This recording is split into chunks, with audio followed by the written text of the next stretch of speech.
राधे राधे दोस्तों, भजनों की माला में आपका स्वागत है। सृष्टि का वर्णन।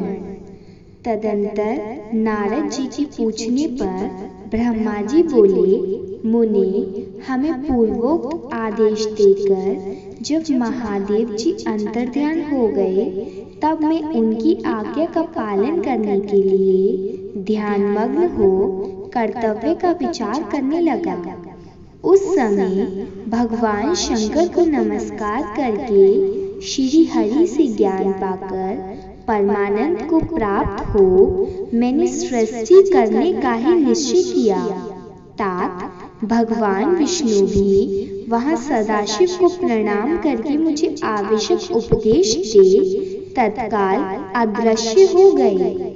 वे ब्रह्मांड से बाहर जाकर भगवान शिव की कृपा प्राप्त करके बैकुंठ धाम में जा पहुँचे और सदा वहीं रहने लगे। मैंने सृष्टि की इच्छा से भगवान शिव और विष्णु का स्मरण करके पहले के रचे हुए जल में अपनी अंजलि डालकर जल को ऊपर की ओर उछाला। उससे वहाँ एक अंड प्रकट हुआ जो 24 तत्वों का समूह कहा जाता है। विप्रवर वहाँ विराट आकार वाला अंड जड़ रूप ही था। उसमें चेतनता न देखकर मुझे बड़ा संशय हुआ और मैं अत्यंत कठोर तप करने लगा। 12 वर्षों तक भगवान विष्णु के चिंतन में लगा रहा।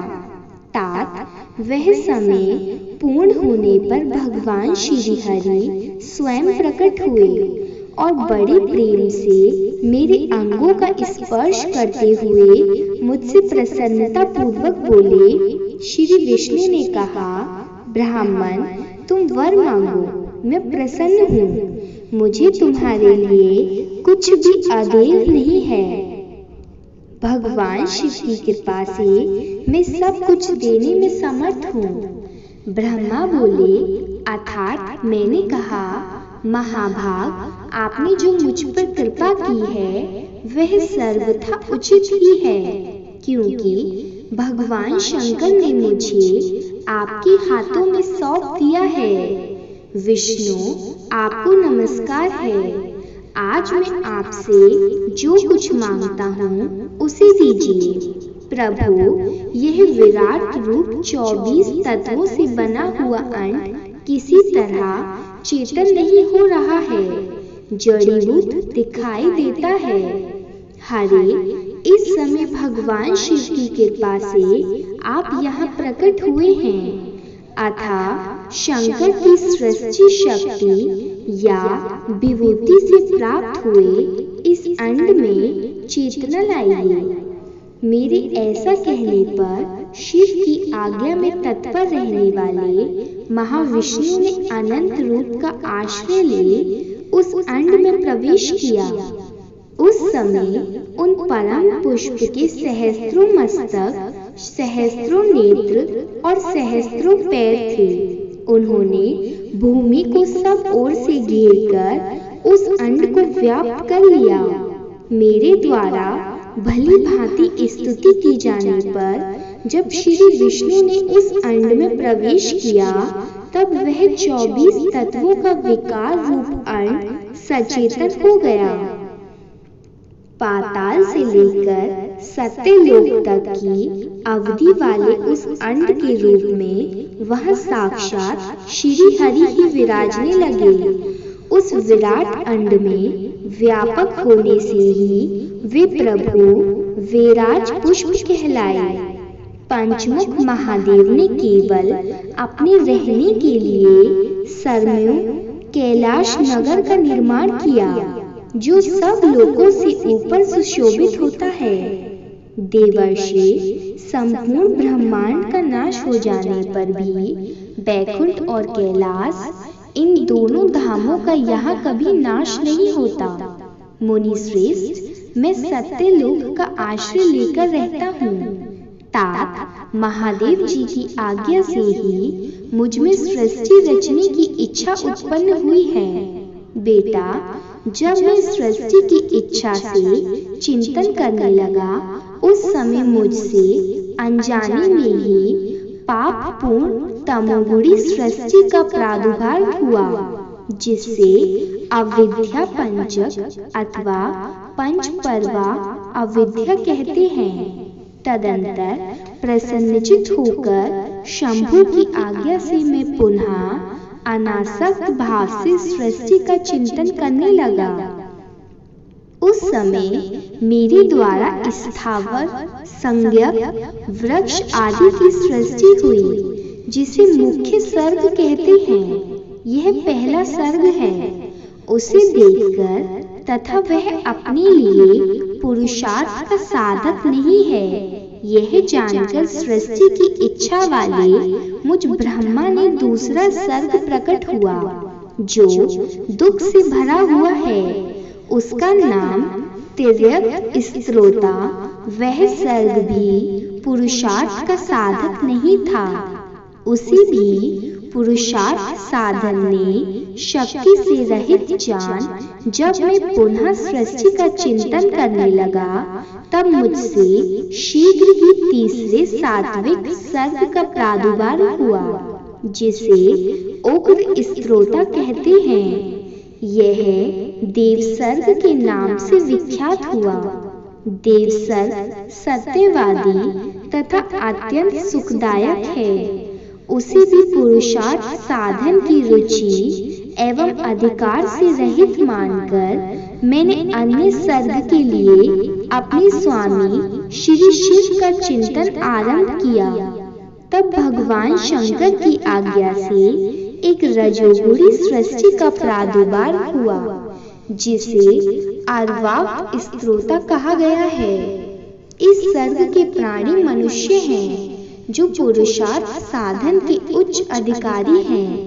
तदंतर महादेव जी की आज्ञा से भूत आदि की सृष्टि हुई। इस प्रकार मैंने 5 तरह की वैकृत सृष्टि का वर्णन किया है।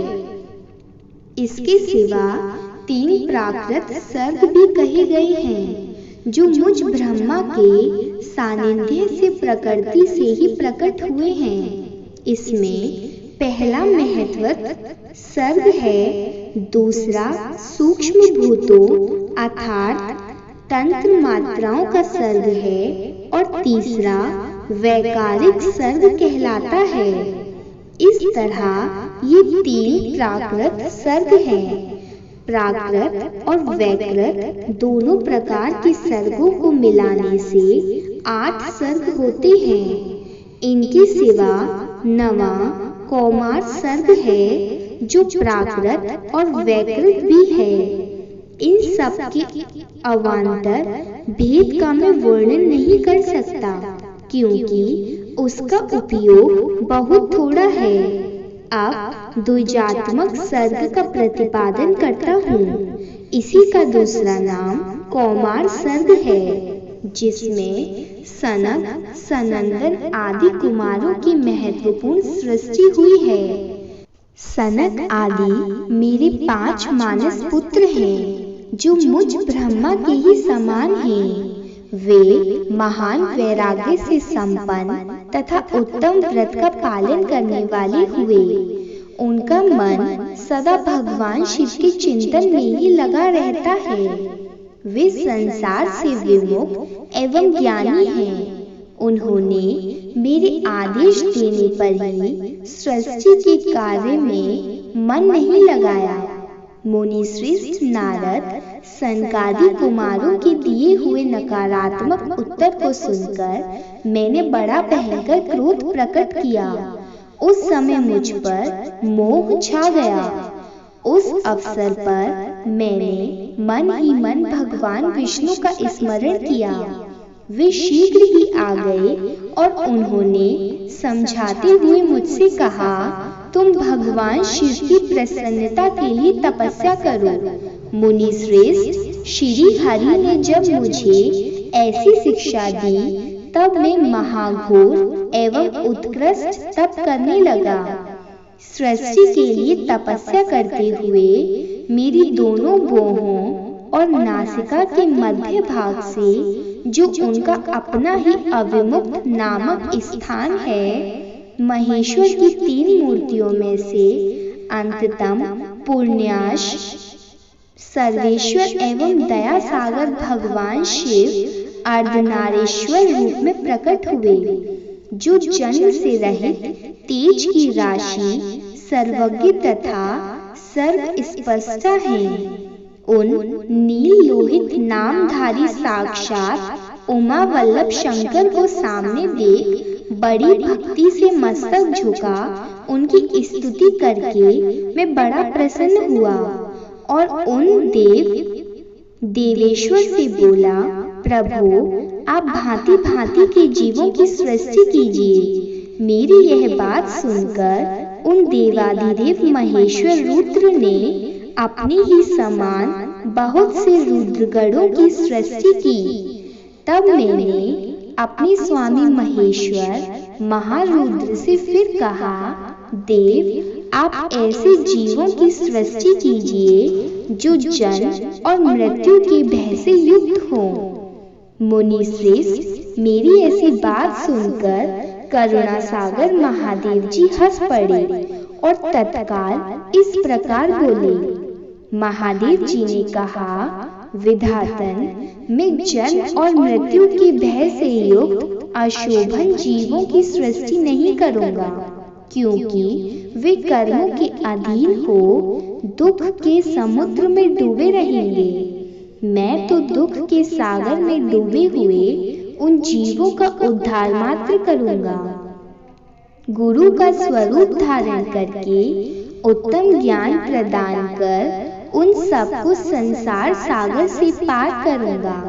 प्रजापति दुख में डूबे हुए सारे जीव की सृष्टि तो तुम ही करो। मेरी आज्ञा से इस कार्य में प्रवृत्त होने के कारण तुम्हें माया नहीं बांध सकेगी। मुझसे ऐसा कहकर श्रीमान भगवान नील लोहित महादेव मेरे देखते देखते अपने पार्षदों के साथ वहां से तत्काल तिरोहित हो गए।